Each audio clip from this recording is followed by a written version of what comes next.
Yo soy del pueblo que tiene memoria, la libertad me la da la información. Todos los días se escribe una historia, por eso al mediodía yo escucho la cuestión. Oh, lo, lo. Oh, lo, yo escucho la cuestión. Oh, lo. Oh, lo, yo escucho la cuestión. Recibimos a través de Zoom al economista Emilio Hungría y vamos a hablar sobre el impacto mundial y local que puede tener el conflicto entre Rusia y Ucrania para el resto del mundo. Muy buenas tardes, Emilio. Muchas gracias por tenerme aquí y muy buenas tardes para todos los que nos están escuchando también.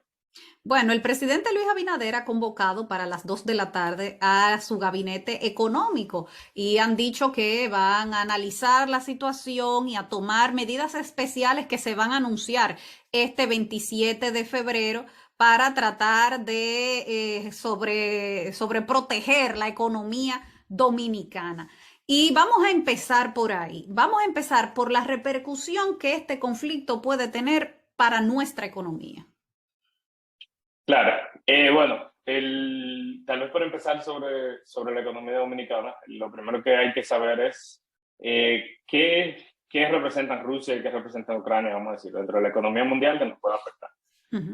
Rusia, la mayoría de las personas que cuando ven su matriz de exportación suelen decir que Rusia es básicamente una gran gasolina. ¿Y a qué me refiero? Bueno, más del 50% de sus exportaciones tienen más que nada que ver con petróleo, gas natural, carbón, etc. Por lo que gran parte de la forma en que nos puede estar incidiendo esto es qué va a pasar con el comercio de esos minerales y del combustibles fósiles. Por el otro lado también, Rusia es un gran exportador de hierro y otros minerales fundidos, o vamos a decir, o en su versión menos procesada, y de hecho nosotros somos también importadores en gran parte de eso. Por el otro lado, Ucrania si bien tiene una buena parte de sus componentes de lo que exporta, que también son minerales y también son combustibles fósiles, también gran parte de lo que Ucrania exporta al mundo son commodities agrícolas. ¿Y a qué me refiero ahí? Me refiero a maíz, me refiero a trigo, etc. Entonces, evidentemente estas son dos vías que nosotros probablemente vamos a ver afectadas en el comercio mundial. Por un lado, República Dominicana es de ambos países, de las principales importaciones que República Dominicana tiene son productos de hierro de parte de Rusia y productos también intermedios de hierro de parte de Ucrania. Bueno, Entonces por entonces ese lado, en ese lado puede haber aumentos, por ejemplo, para la construcción, la varilla, otro tipo de materiales que se utilizan en la construcción que tienen que ver con metales. Lo cual es una malísima noticia porque ya aquí se habían casi duplicado los costos en la construcción. Es decir, que esto llega en un momento fatal porque ya los costos de la construcción se habían disparado por los cielos. Exactamente. Creo que ese es el primer punto, vamos a decir, más directo donde lo tendremos que ver. ¿Qué pasa? Si bien es cierto que nosotros somos productores de acero y de otros materiales para construcción, gran parte de esos insumos pues provienen de otros sitios. Entonces, probablemente nos podrá afectar, tal vez en un espacio de un mes, 2 meses, directamente en los temas de los precios de la construcción, que como mencionaba Patricia, pues ya están de por sí siendo de los que más están afectando la canasta familiar. Pero no solamente tenemos que ver el lado directo de lo que importamos de ellos, también tenemos que pensar qué cosas pueden estar siendo afectadas en el mercado internacional que nos afectan a nosotros. Y por ejemplo, ahí es importante mencionar ahora mismo el caso, vamos a decir, más extremo del trigo. El trigo, hasta hace tal vez como 30 minutos, que fue la última vez que lo vi, había subido nada más en el día de hoy casi un 15% en los mercados internacionales. Y si bien nosotros tal vez no vemos directamente cómo consumimos el trigo, pero el trigo se utiliza mucho tanto para la alimentación de animales que nosotros consumimos, como también para la producción de pan. ¿Qué significa eso? Que podemos estar esperando, bueno, y eso en conjunto también, por ejemplo, con subidas que se están viendo en el maíz y en la soya y demás, que podemos tal vez estar esperando que en un corto o mediano plazo, si esto continúa, pues nosotros vamos a estar también viendo un incremento en los precios de los alimentos de la canasta familiar. Precios que, de nuevo, también ya habíamos visto que estaban siendo altamente presionados. Entonces creo que son, vamos a decir, dos de las vías más directas en las que vamos a estar viendo efectos sobre la economía dominicana. Bueno, ¿qué puede hacer el gobierno dominicano que se va a reunir ahora a las 2 de la tarde? ¿Qué medidas crees tú que serían las que un país chiquito, tan dependiente, bueno, imagínate, no productor de carburantes, consumidor sí, y ya con ese panorama que tú has planteado, ¿qué podemos hacer aquí? O simplemente las economías como la nuestra se agachan y a resistir nada más, o hay algo que se puede hacer. Bueno, ¿Tú qué crees? siempre creo que hay pequeñas cosas que se pueden hacer. Por ejemplo, recientemente se ha venido tocando todo el tema de la ley de hidrocarburos. Y se espera, no se sabe, pero se ha comentado la posibilidad de que el presidente esté proponiendo modificar la ley y que sea algo que se iba a anunciar el 27 de febrero. Ante esa posibilidad, una de las cosas que se pudiera hacer, y es algo que incluso estaba siendo discutido en Estados Unidos previo a esta explosión de la guerra, es tal vez por un tiempo dar una amnistía dentro del impuesto de los hidrocarburos. Tal vez, por ejemplo, decir, mira, durante tanto tiempo, mientras estemos en estas condiciones, pues los impuestos de los hidrocarburos pues van a ser solamente el 50%. O no sé, para añadir tal vez el precio el ad valorem no se va a aplicar durante el próximo año en lo que hacemos esta transición durante la época. Cosa difícil porque el gobierno se financia bastante con el tema de los combustibles. Pero hay que también decir algo. El mismo gobierno está teniendo un problema ahora mismo, incluso en cómo está comunicando un poco esto, porque dicen que están asumiendo parte del aumento, pero no reducen el precio de los impuestos. No reducen el ad valorem. Entonces, para los fines, al final del día, algo de eso está sucediendo ya ahí. Lo que tal vez es bueno que eso, en vez de que sea exclusivamente un anuncio de lo que el gobierno nos dice que nos está dando, pues que quede transparentado dentro de la fórmula de específicamente cuánto es lo que el gobierno está dejando de adquirir por cada galón. Claro, eso bajo la perspectiva del precio del petróleo, el cual está siendo afectado, pero vamos a decir, no es todavía uno de los más afectados internacionalmente por esto. Estaba alto desde antes. Ya por el lado del tema de los alimentos, la verdad que es algo que es un poquito más preocupante. ¿Por qué? Porque gran parte de estos son insumos que no son producidos nacionalmente, que son comprados en los mercados internacionales. Y en ese caso, muchas de las cosas que el gobierno puede ser reducir, por ejemplo, de nuevo, vamos a decir una versión similar, reducir el porcentaje de importación de aduanas que se les cobra a estos bienes. Pero de nuevo, esto ante una realidad. ¿Qué tanto el gobierno ingresa? Solamente es una fracción de qué tanto estos precios van a incrementar. Entonces, por el otro lado, otras cosas que el gobierno puede hacer es intentar buscar la manera de, como habían en momentos anunciado con Inespre, pues subsidiar directamente el precio al cual las personas pueden adquirirlo. ¿Qué tanto eso termina llegando a los hogares? Bueno, nos parecería que al menos por la forma en que lo mide el Banco Central, pues no está llegando. La gran parte de estos precios siguen aumentando y siguen aumentando cuando ellos hacen, por la forma en que el Banco Central lo hace, es usualmente una encuesta a los hogares para ver qué es lo que están consumiendo y luego ver los precios en los distintos sitios. Y lo que siguen viendo es que el precio promedio sigue aumentando. Ahora, tú mencionabas temas de los cereales, como el trigo, la soya, que por ejemplo se utilizan en las granjas de pollo, que se utiliza en la agropecuaria. ¿Eso podría significar que vamos a tener un aumento, por ejemplo, de la carne en nuestro país? Sí. Bueno, vamos a decir, no puedo dar con 100% de seguridad porque, como siempre dicen, en economía las cosas pueden depender. Pero sí, pero lo normal es que hay un traslado importante del precio de los alimentos a el precio del pollo, o el del pollo, del cerdo y demás. De hecho, se estima que como 30% vamos a decir, el valor de producción de estos animales viene producto de los alimentos. Por lo que si, por ejemplo, estamos viendo un incremento de un 10-15% en el valor de estos, pues de los alimentos, pues debemos esperar un traspaso de un 3, 5, 10% a los alimentos, lo cual sería muy preocupante porque son alimentos que son muy importantes dentro de la canasta familiar. Bueno, en los momentos de crisis como este, las distorsiones salen a relucir. Y tú has hablado de una distorsión, eso que decías del Banco Central, cómo detecta cómo ciertos subsidios no llegan a la gente, entonces hay un intermediario que se está quedando.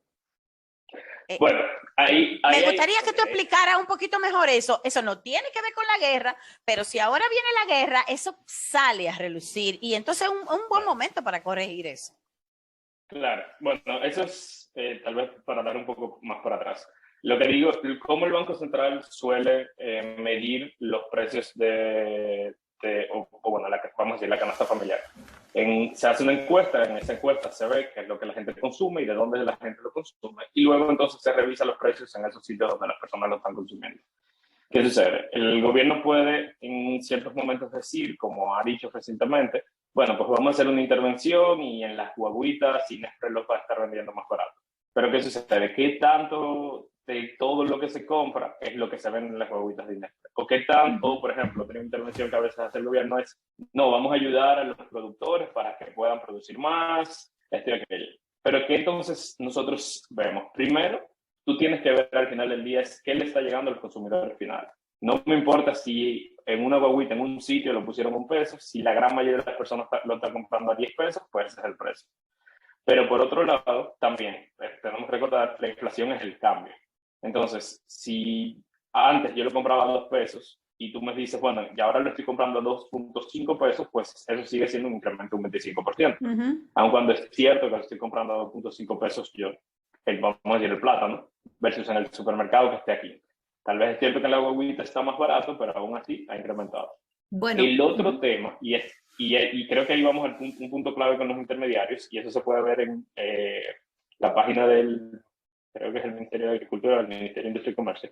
Nosotros podemos ver el diferencial entre cuánto se está vendiendo en el campo y cuánto se está vendiendo en los mercados. Y una de las cosas que nosotros solemos ver, y ahí tengo que decir que no tengo un diagnóstico de por qué sucede. Una de las cosas que solemos ver es que en la época de aumento de precios, quien se lleva gran parte del incremento, quien se lleva gran parte de los beneficios del incremento de los precios suelen ser los intermediarios.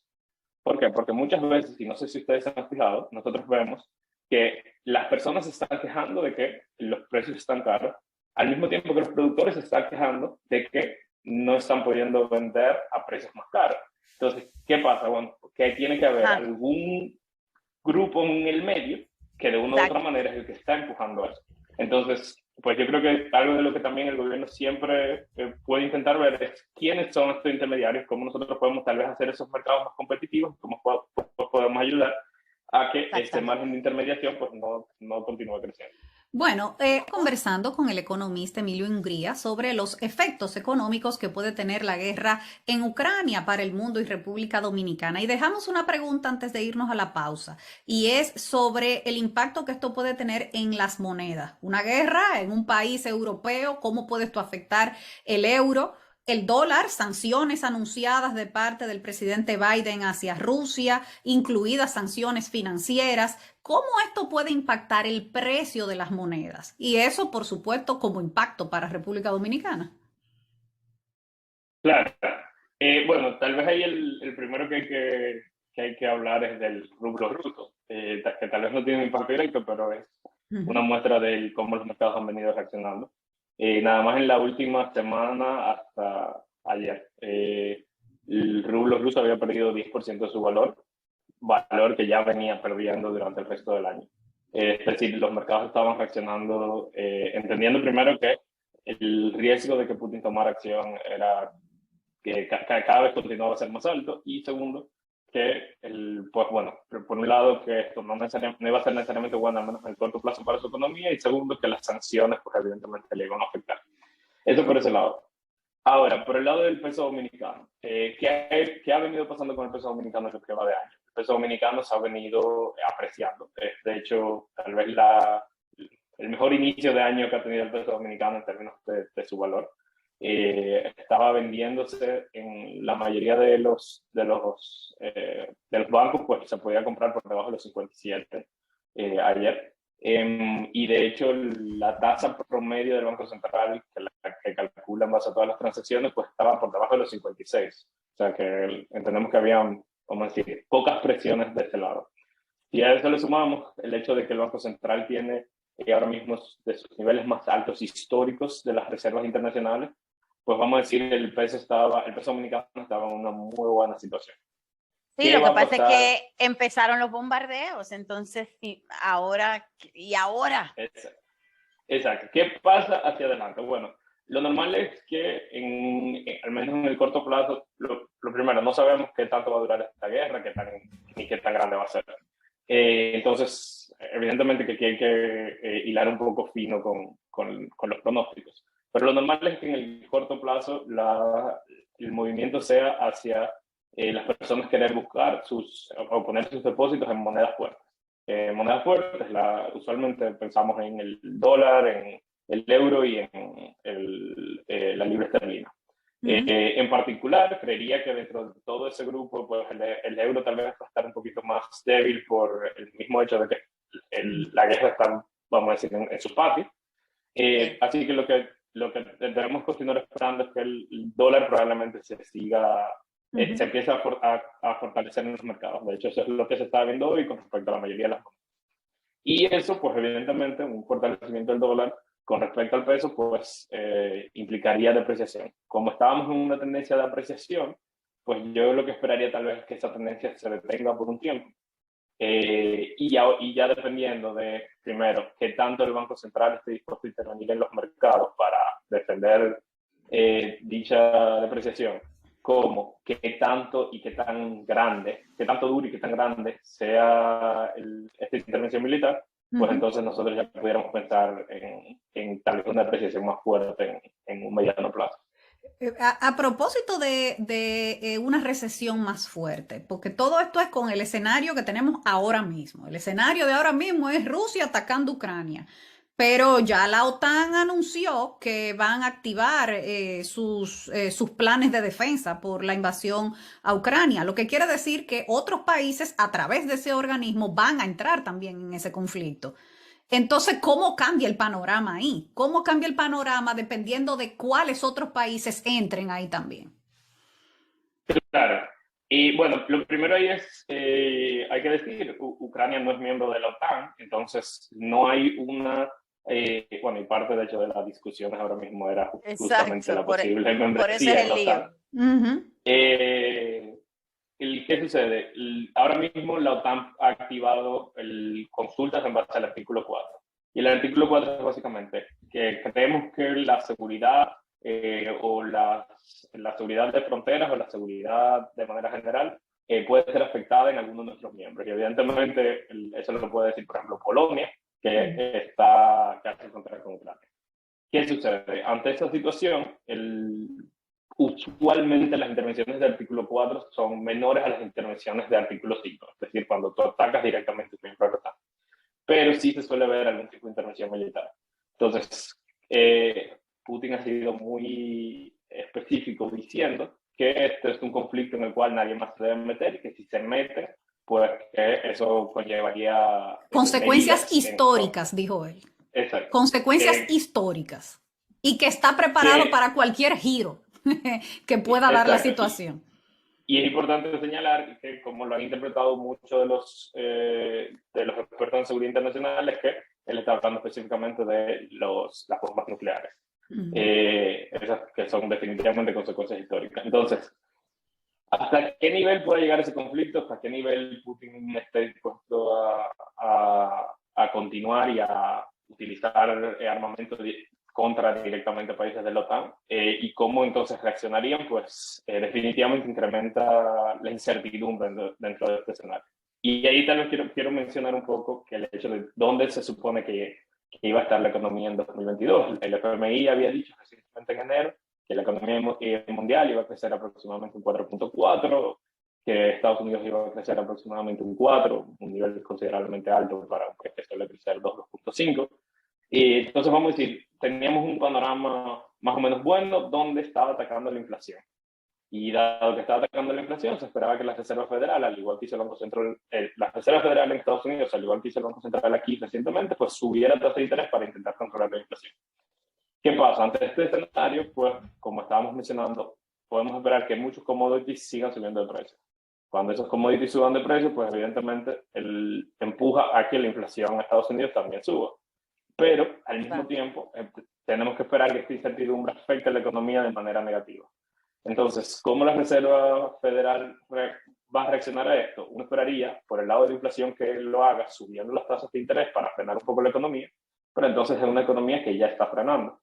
Entonces, ¿qué tanto continúe la Reserva Federal? Y ahora en marzo va a tomar la decisión de subir o no tasas. ¿Qué tanto continúen en este camino? Pues va a afectar entonces también la economía internacional.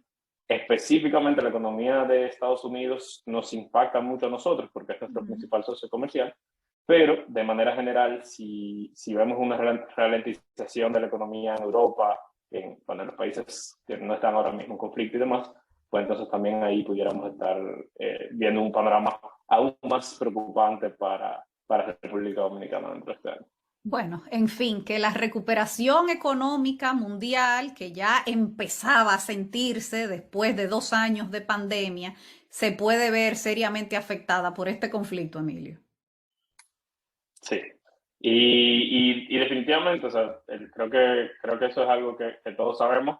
El nivel del conflicto ya le está afectando y si sigue escalando, pues para la economía, pero más allá aún de la economía, para las vidas de muchas personas, pues esto va a implicar cambios drásticos. Creo que es sabio de parte del presidente, no necesariamente comulgo con todas las cosas que él hace, pero creo que es sabio de parte de él pues haber convocado al gabinete en este momento. Y aun cuando no necesariamente hay muchas medidas que ahora mismo se pueden tomar, pero creo que es un buen momento para prepararse, un buen momento para analizar cuáles son los impactos que pudiera tener. Definitivamente esto marca el 2022. Totalmente, y probablemente el año que viene también. Muchas gracias, Emilio Hungría, economista, por comentar para La Cuestión. Yo escucho La Cuestión. Yo escucho La Cuestión.